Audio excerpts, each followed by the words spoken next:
mente, nuestra vida, nuestro corazón. Y Señor bendito, darte también este tiempo, Señor, exclusivamente a ti, apartarnos de nuestros quehaceres diarios, de nuestras labores, hasta nuestras preocupaciones, Señor. Queremos hoy dedicarte este tiempo solamente a ti, Padre. Bendito sea tu nombre, Dios. Bendice a cada persona que está en este lugar, bendice a los que se están conectando desde el Facebook, Señor. Bendice cada familia, Dios mío, que sea tu presencia, tu favor, tu gran misericordia con cada uno de ellos, Señor. Y ponemos esta enseñanza en tus manos, Padre, pidiéndote que nos hables, que nos enseñes y que nos prepares cada día para nuestro encuentro eterno contigo. En el nombre de Jesús oramos. Amén y amén.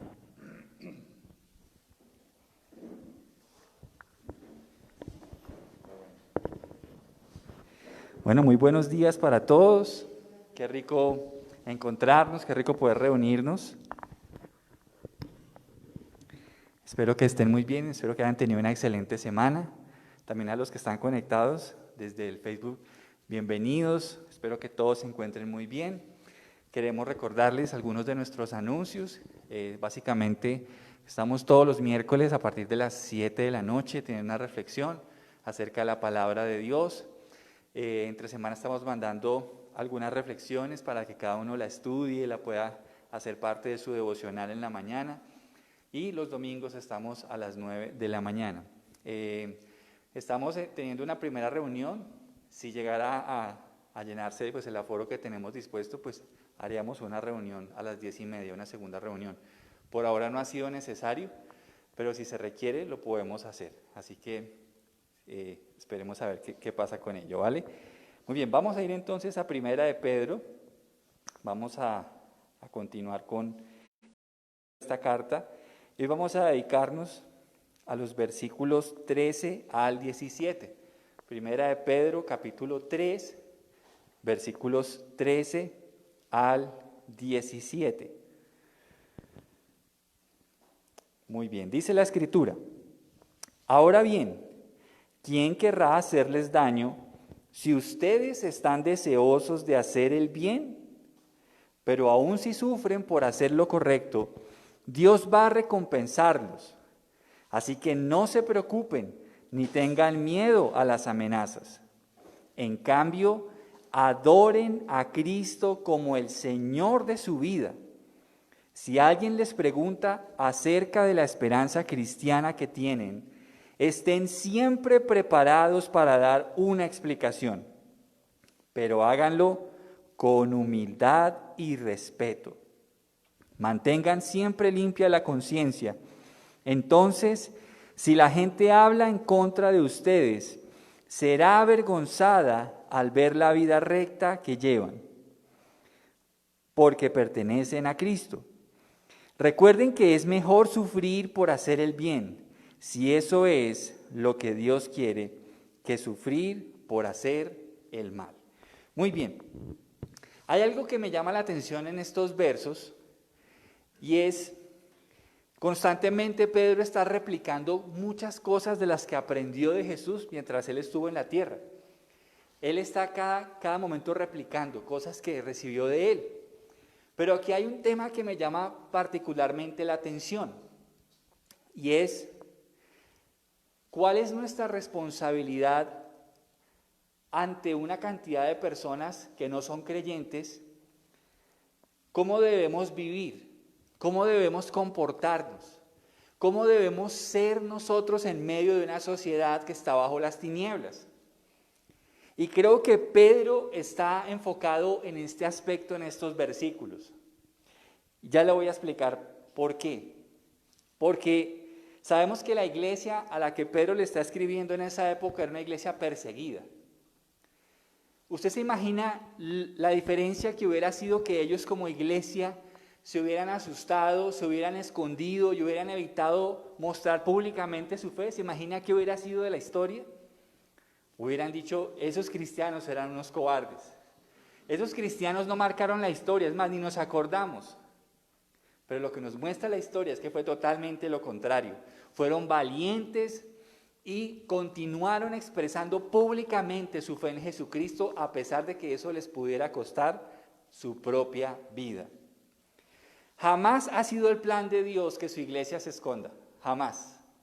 Jamás ha sido el plan de Dios que los cristianos estén escondidos y aún que un cristiano no profese públicamente su fe. Durante mis años de cristiano he escuchado mucho este término, que hay cristianos que parecen los agentes 007 de Cristo, que parecen cristianos ocultos, que nadie sabe que son cristianos. De hecho, mis hermanos, cuando estaba en la universidad, me acuerdo que yo tenía una compañera, pues yo entré el primer semestre todo primíparo, dice que uno pues trata de entablar la amistad con varias personas.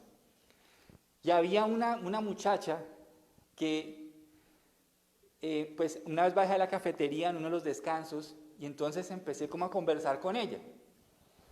Y entonces ella se estaba fumando un cigarrillo y conversábamos de la vida. Y pues bueno, se les salía una cantidad de groserías para decirme una sola cosa. Pero bueno, lo cierto es que me pregunta, bueno, ¿y tú a qué te dedicas? Yo le dije, no, mira, yo trabajo en esta empresa y no sé qué. Y le dije, además soy cristiano. Y me dice, ¿tú eres cristiano? Yo le digo, claro. ¿Cómo te parece que yo también? Yo me quedé por dentro, bueno, me alegro, pero por dentro decía, no pareces, porque su estilo de vida era totalmente contrario a lo que pudiera representar a Jesús. Y esto es muy contrario a lo que la Biblia nos manda, mis hermanos, y es precisamente hacer luz y sal de la tierra. De hecho, Jesús dijo en Mateo 5, 13 al 16, ustedes son la sal de la tierra, pero ¿para qué sirve la sal si ha perdido su sabor? ¿Alguna vez usted ha probado algo insípido? Y qué rabia que usted le eche sal y la sal esté insípida, da más rabia, ¿verdad? Y Jesús dice, ¿para qué sirve la sal si ha perdido su sabor? ¿Puede lograr que vuelva a ser salada? La descartarán y la pisotearán como algo que no tiene ningún valor. Y dice Jesús, ustedes son la luz del mundo, como una ciudad en lo alto de una colina que no puede esconderse. Nadie enciende una lámpara y luego la pone debajo de una canasta. En cambio, la coloca en un lugar alto donde ilumina a todos los que están en la casa. De la misma manera, dejen que sus buenas acciones brillen a la vista de todos, para que todos alaben a su Padre Celestial. Miren cómo el Señor animaba a sus discípulos a que brillaran en medio de un mundo hostil, oscuro. Pero les decían, no sean como esa sal que pierde su sabor, porque no sirve para nada. Y a eso mismo creo que el Señor nos llama la atención de muchas veces profesar nuestra vida cristiana cuando en realidad nuestros actos no tienen nada que ver con Cristo. El mandato del Señor es a que brillemos con la luz de Jesús, que nos coloquemos en ese lugar alto, donde todo el mundo nos pueda ver y puedan glorificar al Padre por las cosas buenas que hacemos a la vista de todos. Y ojo a este detalle, no lo hacemos para ellos, ¿me entiende? Lo hacemos para Dios, pero cuando lo hacemos para Dios, ¿quiénes lo van a ver? Todos ellos lo van a ver. Y teniendo en cuenta esta introducción, entonces, creo que vamos a poder entender mejor a qué se está refiriendo Pedro con lo que acabamos de leer. Él está hablándole a una iglesia perseguida que no puede perder su testimonio, que no puede perder su luz y su sal en medio de la persecución del Imperio Romano. No pierdan la luz, no pierdan la sal. Sigan brillando, sigan siendo la iglesia de Cristo a pesar de todos, sigan glorificando al Señor. Y yo encuentro en estos versos 4 principios que la iglesia debía tener en cuenta bajo la persecución. 4 principios. El primero es que ellos debían estar deseosos de hacer el bien. Mire lo que dice en el versículo 13. Ahora bien, ¿quién querrá hacerles daño si ustedes están deseosos de hacer el bien? Hay una condición, y es el sí. Si ustedes están deseosos de hacer el bien. Lo correcto es que el creyente esté siempre deseoso de hacer el bien. Eso incluye hacerle bien inclusive a los que nos persiguen por nuestra fe. Dios les ha dicho lo que deben hacer por conocer a Dios, pero no es suficiente quedarnos con el conocimiento de Dios. Es decir, nosotros podemos dedicarnos a estudiar muchas horas la Biblia y eso está bien. Pero ¿a dónde debemos llevar todo eso? A nuestra vida diaria. A nuestra vida diaria donde debemos ser luz y debemos ser sal. Ahora, dice el versículo 14, pero aun si sufren por hacer lo correcto, Dios va a recompensarlos. Mis hermanos, lo normal es que si hacemos lo correcto, la gente diga, qué bien que estás haciendo lo bueno. Pero debemos estar preparados que a pesar de que eso sea lo normal, estamos en tiempos donde a lo bueno llaman ¿qué? ¿Y a lo malo? Debemos estar preparados porque lo que para Dios es bueno, para la gran mayoría de la sociedad es malo. Entonces, debemos estar preparados que debemos hacer el bien, debemos estar deseosos de hacer el bien, pero sabemos que podemos encontrar oposición en nuestra sociedad. Muchas veces esa oposición puede ser hasta en tu propia casa, en tu propia familia.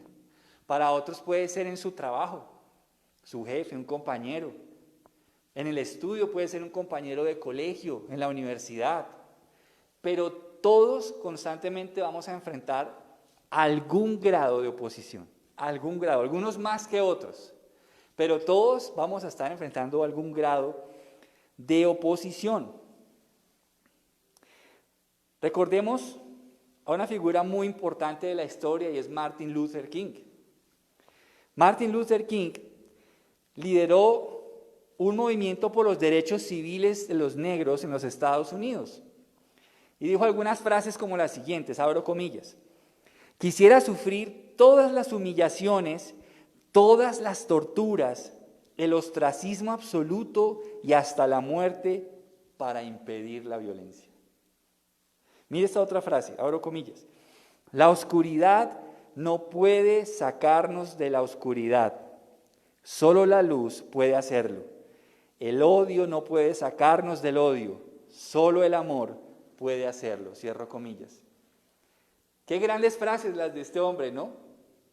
Pero ¿cómo murió? Lo mataron. Fue premio Nobel de Paz, pero unos meses después de pronunciar estas frases, fue baleado en Memphis. Y debemos tener en cuenta que vamos a estar enfrentados, por eso digo, Dios nos libre de que tengamos que morir a tiros. Pero sí les digo que de alguna u otra manera vamos a enfrentar esa misma oposición. Estamos en una sociedad que a lo bueno llama malo y a lo malo llama bueno. Aunque lo hemos hablado en otras ocasiones, debemos tener en cuenta lo que Pedro dice aquí. Dice, Dios va a recompensarlos. A pesar de que nosotros enfrentemos oposición, persecución por nuestra fe, la Biblia nos promete que Dios nos va a recompensar. ¿Cuál puede ser esa recompensa? Tal vez sería la pregunta. Y yo pienso que hay 2 tipos de recompensa. La primera, que creo que es la que más se acerca a lo que Pedro está diciendo, es que somos recompensados cuando sufrimos de la misma manera que sufrió nuestro Salvador. Es decir, hace honra a nuestro Salvador cuando sufrimos por la misma causa que Él. Pero número 2, somos recompensados porque Pedro repite muchas veces en esta carta acerca de la esperanza que hay en el reino de Jesucristo. Él está diciendo, tengan confianza en ese reino, espérenlo, esa es su esperanza. Que Él dijo que iría a preparar lugar para ustedes y que vendría a llevárselos. Esa es la esperanza de la iglesia. Por ejemplo, lo dijo en Primera de Pedro, capítulo 1, versículos 3 y 4, lo voy a repetir. Dice, que toda la alabanza sea para Dios, el Padre de nuestro Señor Jesucristo. Es por su gran misericordia que hemos nacido de nuevo, porque Dios levantó a Jesucristo de los muertos. Ahora vivimos con gran expectación y tenemos una herencia que no tiene precio, una herencia que está reservada en el cielo para ustedes, pura y sin mancha, que no puede cambiar ni deteriorarse. Esta es una de las varias veces en las que Pedro está refiriéndose a esa esperanza. ¿Cuál es esa esperanza? El reino de Jesucristo. Esa es la esperanza. Él dice, puede que ustedes aquí tengan que padecer, puede que aquí tengan que ser perseguidos por causa de su fe, pero sepan que Dios les ha garantizado una enorme bendición al llevarlos y prometerles que estarían con Él para siempre. Para siempre. Y ese es un tema que habla mucho la Escritura. Por ejemplo, el apóstol Pablo dice en el capítulo 8 de Romanos, hablando de que lo que pudiéramos padecer aquí en la tierra, él dice, no se compara a la gloria que en nosotros ha de manifestarse. Él está dándole también aliento y consuelo a la iglesia, diciéndoles, entiendo que ustedes están padeciendo, entiendo que ustedes están siendo perseguidos, pero sepan que todo eso no se compara a toda la gloria que recibirán en el cielo. Y eso es lo que Dios constantemente quería hacer con su pueblo perseguido, darles aliento, darles esperanza, pero también los animaba a ser valientes. Si por causa del testimonio de Jesús, aún tenían que llegar a dar su propia vida. Esto es lo que Dios le mandaba a su iglesia. No tengan miedo, no tengan temor, sean valientes, porque a pesar de eso, Dios, a pesar de las persecuciones, Dios los va a recompensar. El segundo aliciente que Pedro da a la iglesia perseguida, y esta me parece espectacular, está en los versos 14 y 15, y es que nada los debía apartar de adorar a Cristo como su Señor. Nada. Versículo 14 al final dice, así que no se preocupen ni tengan miedo a las amenazas. En cambio, adoren a Cristo como el Señor de su vida. Qué impresionante esto. Él dice, en lugar de temer, en lugar de sentir que tienen que rendirse a sus perseguidores, denle a Dios la más alta adoración. Y aquí hay dos detalles muy interesantes, mis hermanos. Según la Biblia, ¿a quién nos manda a adorar? ¿Podemos adorar a un ángel? ¿Podemos adorar a una persona como Dios? ¿Cierto que no? ¿Pero qué dice Pedro que debemos hacer con Cristo? Adorarlo. Note cómo los apóstoles enfatizaban mucho en la divinidad de Cristo. La Biblia era muy clara que no podía adorarse a ninguna otra persona excepto a Dios. Por ejemplo, los 10 mandamientos, uno de ellos dice, no te postrarás ni las adorarás, porque yo soy Dios fuerte y celoso que visito la maldad de los padres sobre los hijos hasta la tercera y cuarta generación. Sin embargo, Pedro muestra a su Mesías como Dios, como Dios. Y esto es muy importante, porque Pedro le da un calificativo divino a Cristo. Dicen, adórenlo. Es interesante ver cómo en otros lugares de la Escritura algunos ángeles enviados de Dios vinieron a dar un mensaje especial a algunas personas, pero ellos nunca aceptaron adoración del hombre. Es más, hubo una ocasión donde uno de ellos quiso arrodillarse y el mismo ángel le dijo, no, levántate porque yo mismo soy consiervo tuyo. Pero cuando Pedro habla de Cristo, él dice que Él es digno de ser, ¿qué? Adorado, adorado. Qué tremendo es entender esto, mis hermanos. Mientras que a veces la cultura muestra a Jesús como un sencillo y mero carpintero, lo glorioso es que ese carpintero es Dios. Es Dios. Ese carpintero que lo vimos allí en la historia de los evangelios es nada más y nada menos que el Dios Altísimo. Es el Dios que hizo todas las cosas. Él es Dios. ¿Usted se imagina el entendimiento que trajo esto a los discípulos? ¿Cómo pudo haber valorado ese sufrimiento de su Señor? Increíble. El Dios que me dio aliento en la vida de mi madre fue a la cruz a morir por mí. Esto es impresionante. Esto nos muestra la grandeza de la misericordia de Dios. Y Pedro dice que no teman a nada, no tengan miedo a las amenazas. En cambio quiere decir retiren eso, no permitan eso en sus corazones. En cambio, adoren a Cristo, ¿de qué manera? Como el Señor de su vida. Uf, qué poderoso eso. Adoren a Cristo como el Señor de sus vidas. Esa debía ser la forma en la que públicamente los cristianos de la época de Pedro debían brillar, sabiendo que ni siquiera por obedecer al César de ese tiempo podían ellos dejar de adorar a Cristo, el Dios hecho carne. Pero también cuando él dice que adoren a Cristo, también da a la iglesia el entendimiento del ¿para qué fueron salvos? ¿Para qué fueron salvos? Cuando Dios salva a una persona del infierno, de la ira venidera, es con un propósito. No es simplemente con perdonarlo. Hay un para qué. Hay un para qué. ¿Recuerdan ustedes cuando el Señor iba a libertar a los esclavos en Egipto? ¿Conocen esa historia? El Señor había prometido que los liberaría y levantó a Moisés para hacerlo. Pero hay una cosa que me impresiona cuando Dios manda a Moisés a enfrentar a Faraón.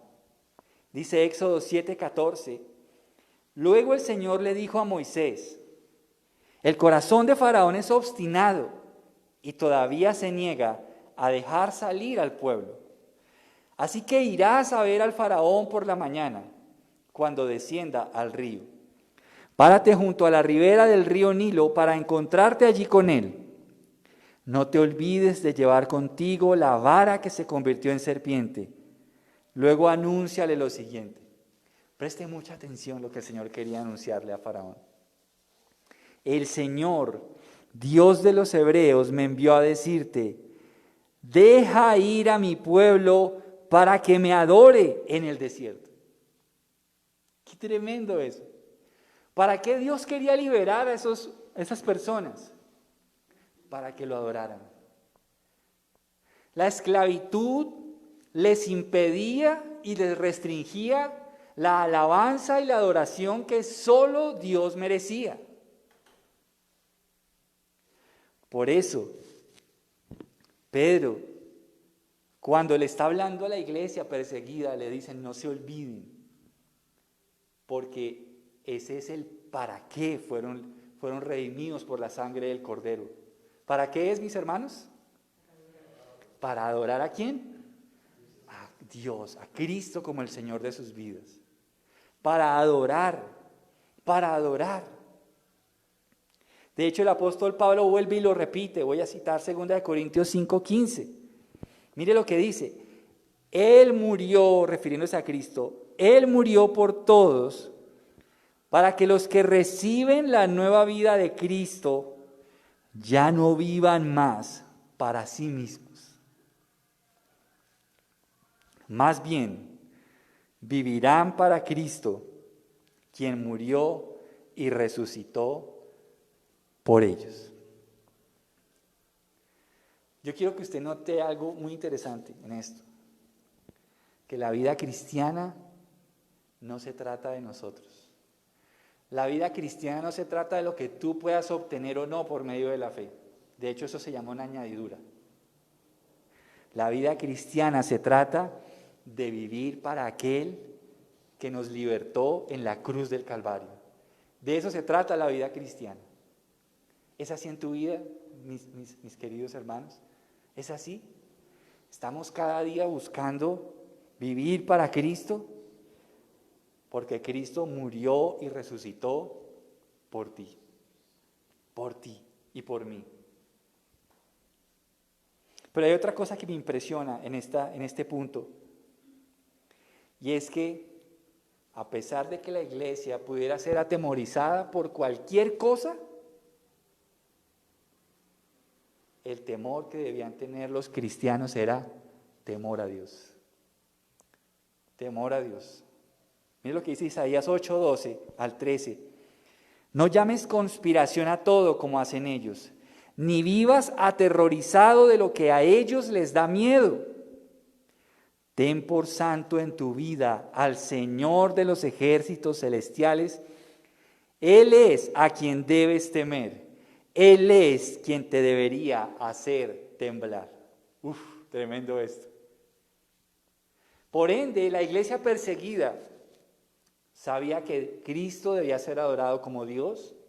La iglesia perseguida debía saber que su función en la tierra era adorar a Dios después de ser libertados por Él. Pero número 3, no podían tenerle miedo a nadie, solo a Dios. Solo a Dios. De hecho, por allá el Señor en uno de los evangelios dijo: no tengan temor de los que los pueden matar. Dice, ténganle miedo a aquel que puede destruir el alma y el cuerpo en el infierno. Miren cómo el Señor dice, no le tengan temor, pueden matarlos. Pero ténganle miedo más bien a aquel que puede destruir todo en su vida por causa de su justo juicio. Tengan temor a Dios.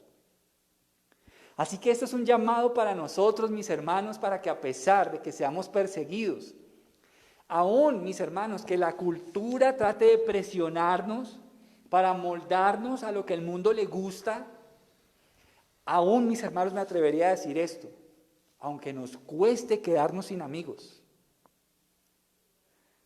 nosotros debemos honrar a Dios por encima de todo. Por encima de todo. Porque ten en cuenta que no somos del mundo. Si fuéramos del mundo, Jesús dijo, el mundo amaría a lo suyo. Si el mundo lo quiere a usted, de pronto es porque usted es muy parecido al mundo. Tengan en cuenta eso. Y tercer principio que debían saber los cristianos bajo persecución. Versículos 15 y 16. Dice, si alguien les pregunta acerca de la esperanza cristiana que tienen, estén siempre preparados para dar una explicación. Qué hermoso esto. El cristiano es el único ser humano que está dispuesto a ganarse la vida del que lo quiere matar a través del Evangelio. El cristiano es el único que quiere dedicarle tiempo en la Biblia a aquel que quiere acabar con su vida. Es más, el cristiano podría llegar a decirle, máteme, pero antes de que lo haga, déjeme explicarle por qué tengo esta esperanza. El cristiano es el único que puede llegar a eso. Y dice Pedro, si alguien les pregunta acerca de ¿qué dice el versículo 15 en la parte final? Es de la esperanza, mire que no es de la fe. Si alguien les pregunta acerca de la esperanza cristiana que tienen, es decir, ¿de qué se trata su esperanza? ¿Usted qué es lo que está esperando en la vida? ¿Por qué usted está tan confiado y tranquilo? Y él dice, si alguien les llega a preguntar,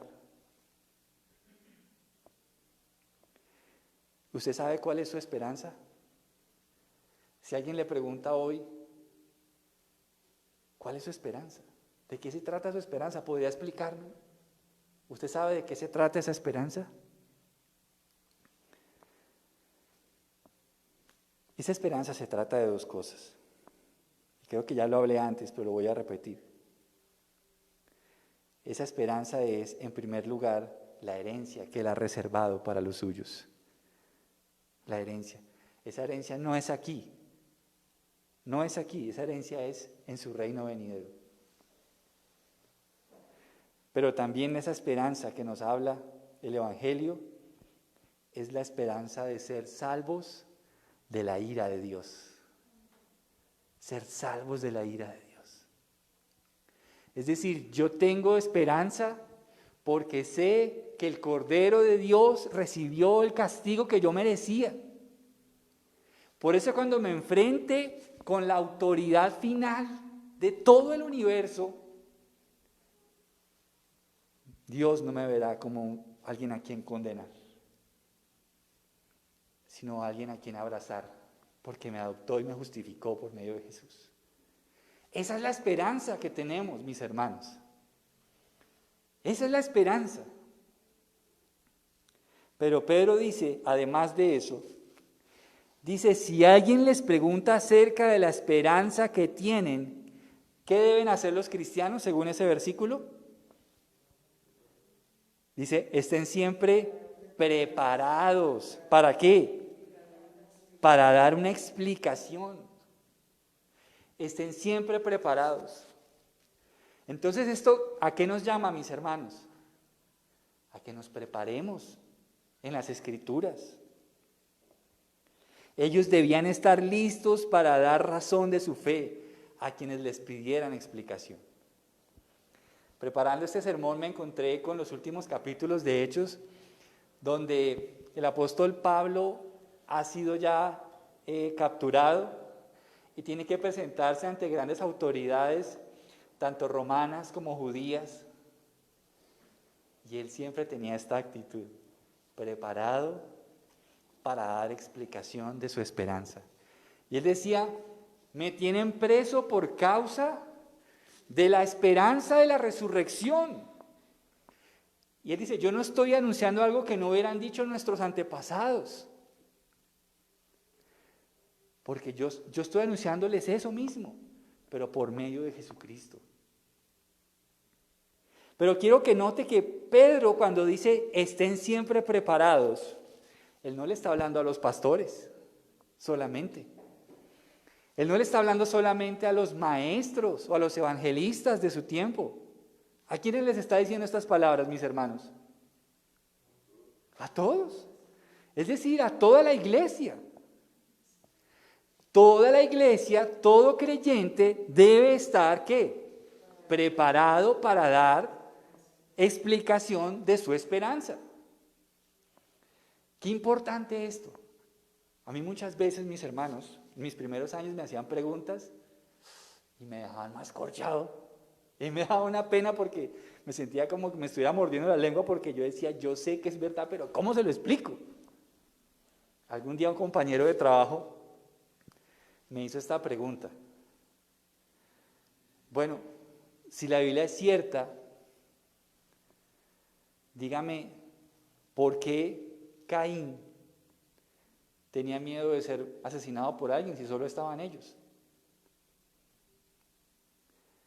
Porque es que la Biblia nos cuenta la historia de Adán y Eva. Caín mató a Abel. Entonces él decía, la Biblia se equivoca, porque ¿quién lo iba a matar si solo estaban ellos? Y yo me quedé así como días rascándome la cabeza. Yo decía, chica, ¿me corchó? ¿Me corchó?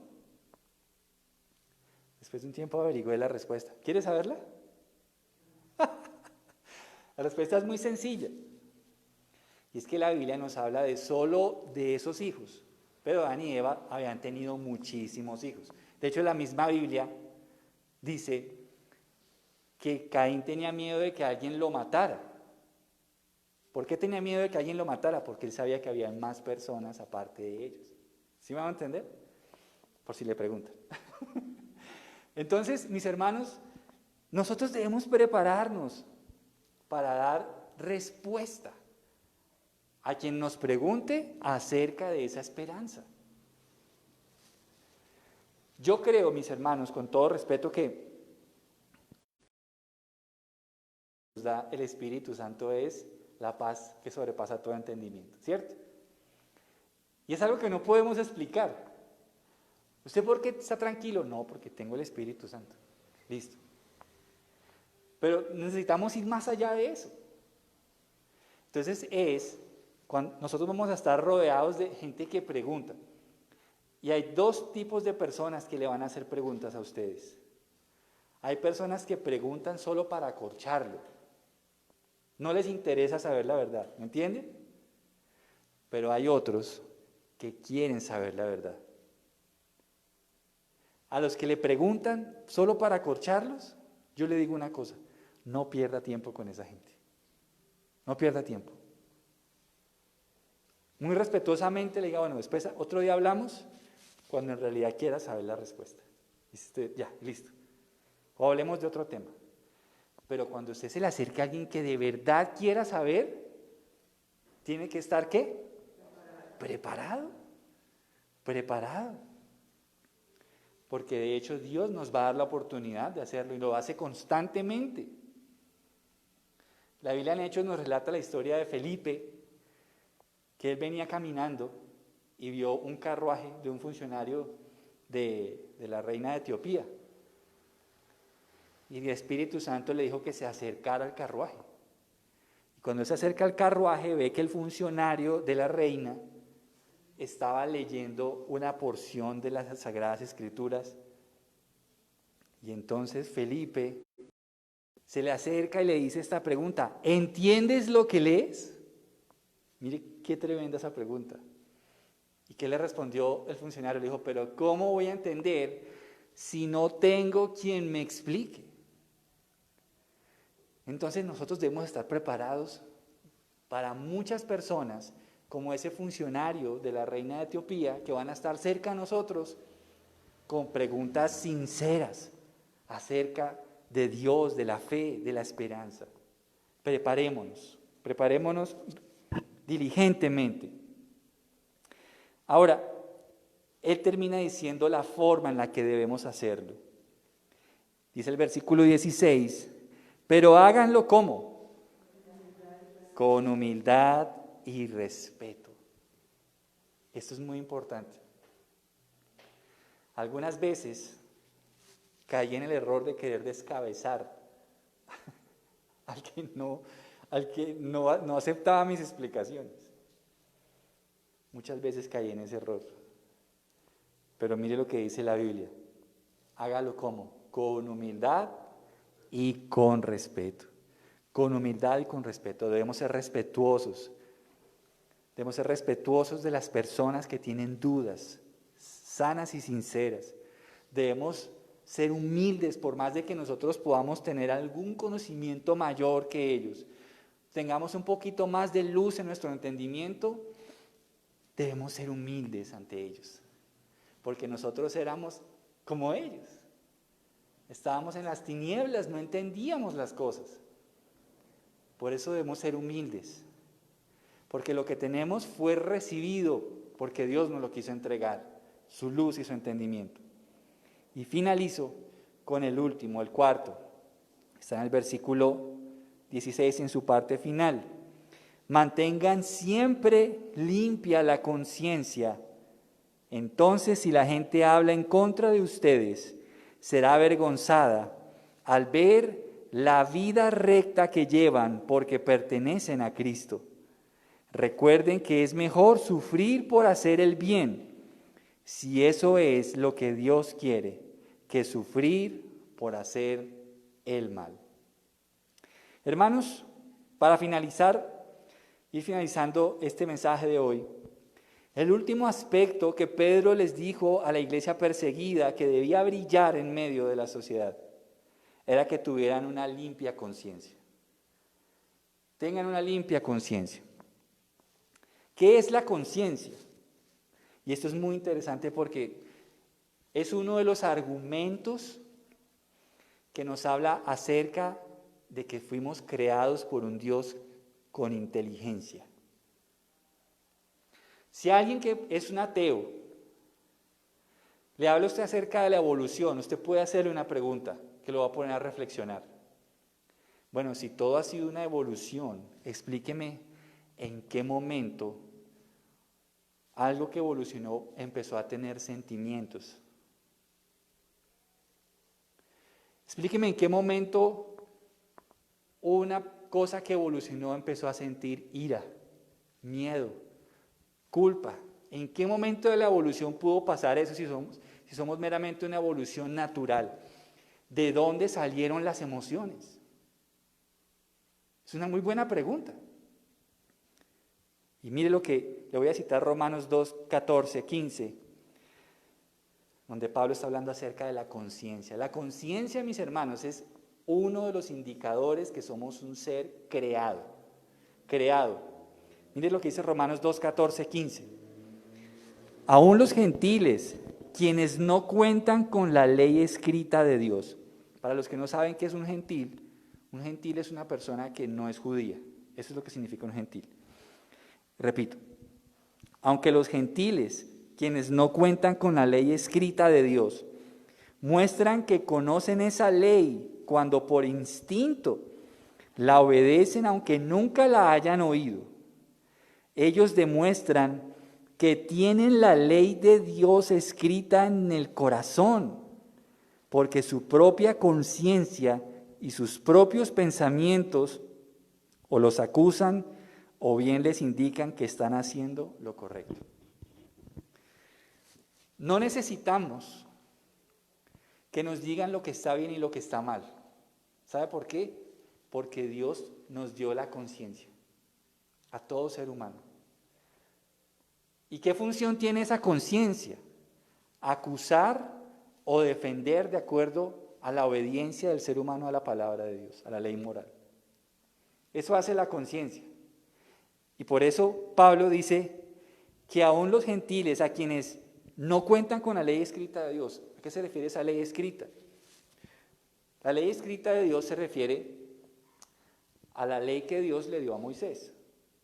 Eso se llama revelación especial, así lo llaman en teología, es una revelación especial. ¿Por qué es revelación especial? Porque fue algo dado exclusivamente para el pueblo judío. ¿Ok? Y Dios se las dio escrita. Pero a la demás población no le fue dada esa ley escrita en tablas de piedra. Pero Él dice que los demás que no tuvieron acceso y que no cuentan con la ley escrita de Dios, muestran que conocen esa ley. ¿Cuándo? Por instinto. Ellos la obedecen aunque nunca la hayan oído. ¿Y cómo la conocieron? Romanos dice, tienen la ley escrita en el corazón. ¿Quién escribió esa ley acá? Dios. Dios escribió esa ley en nuestros corazones. Entonces Pedro está diciendo, mantengan una limpia conciencia. Cuando dice mantengan una limpia conciencia, se refiere, manténganse obedeciendo lo que la ley moral de Dios escribió en sus corazones. Se mantiene una práctica de obediencia a la palabra. Es decir, ¿yo cómo le voy a poder testificar a alguien que me persigue si le estoy dando motivos para recriminarme mi desobediencia?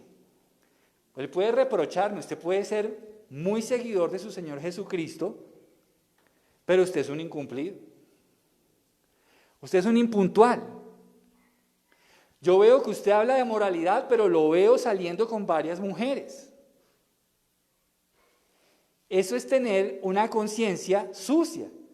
Cuando un creyente tiene la conciencia sucia, ¿sabe qué pasa? Pierde la efectividad de poder testificar de Cristo. No puede.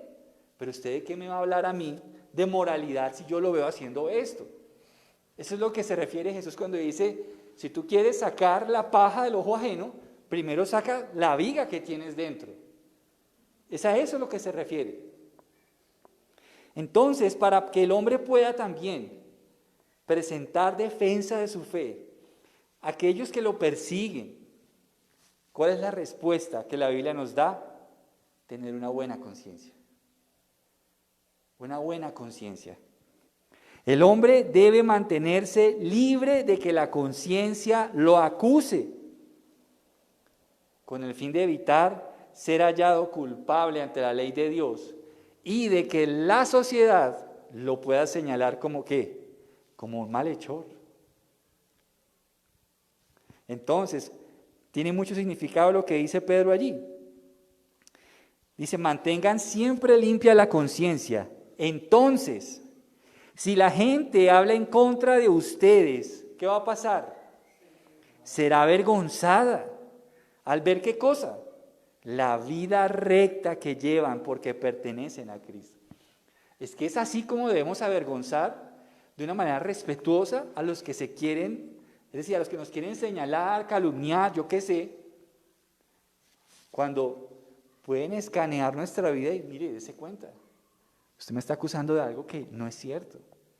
¿Y qué va a pasar con esa persona? Se va a quedar avergonzada.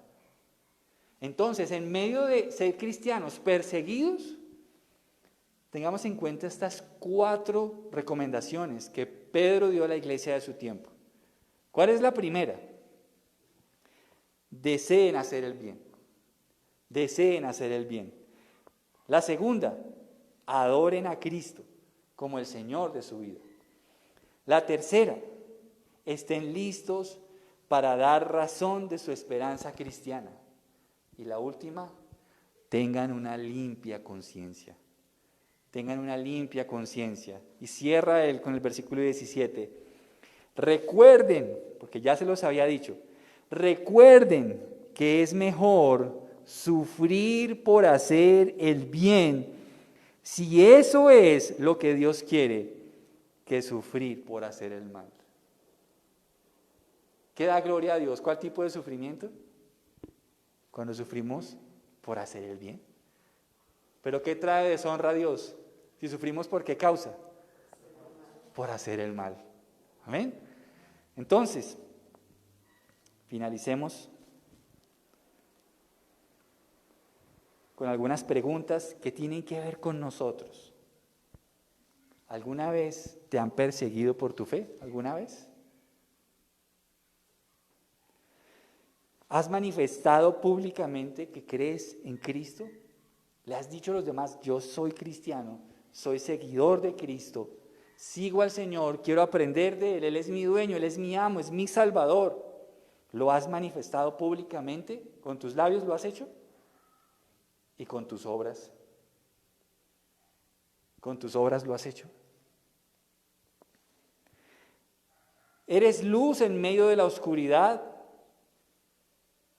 ¿Estás reflejando la gloria de Dios en tu obediencia? ¿Estás dispuesto, si llegara a ser necesario, a sufrir por hacer lo que a Dios le agrada? ¿Estás dispuesto?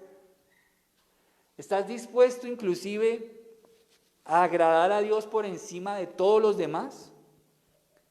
Inclusive si el mundo entero cayera en corrupción, ¿tú estarías dispuesto a ser el único a hacer lo que a Dios le agrada? ¿Tienes más respeto a Dios que las demás personas? ¿Es Dios a quien le tienes el temor más grande en tu vida? ¿O le temes más a otra persona? ¿O quieres agradarle más a otra persona?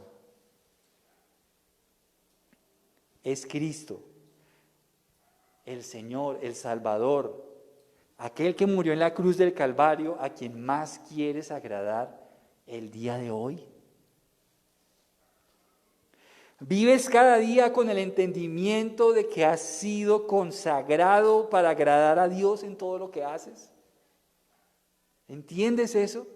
Que fuiste consagrado, dedicado por la obra de Cristo para la gloria de Dios.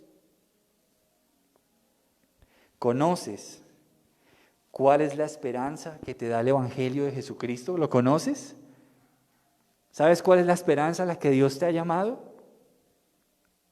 ¿Te preparas cada día para explicar con humildad y mansedumbre acerca de esa esperanza? ¿Te preparas cada día? ¿Te esfuerzas por mantener tu conciencia limpia ante Dios para no avergonzar su nombre entre los incrédulos? Son preguntas que debemos respondernos en este día. Vamos a orar. Señor, damos gracias a ti, Dios, por este mensaje de este día, Señor. Gracias, Señor, porque estamos entendiendo la gran responsabilidad pública que nos has entregado. Nada más y nada menos que ser luz y sal en medio de las tinieblas, en medio de un mundo insípido moralmente, que a lo bueno llama malo y a lo malo llama bueno. Señor, gracias por estos principios que nos has enseñado hoy para enfrentar la persecución por causa de la fe. Ayúdanos, Señor, a siempre estar listos a hacer lo bueno, como dice el apóstol Pedro. Estén siempre deseosos de hacer el bien, aun aquellos que nos persiguen. Señor, aún oramos por los que nos persiguen en este momento.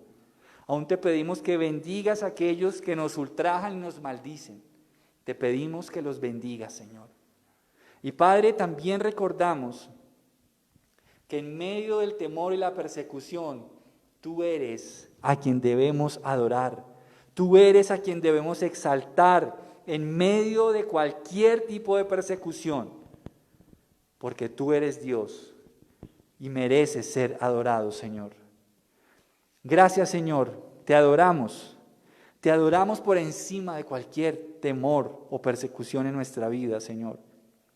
Pero también llévanos, Señor, en medio de esa persecución, a estar preparados para dar una explicación acerca de nuestra esperanza.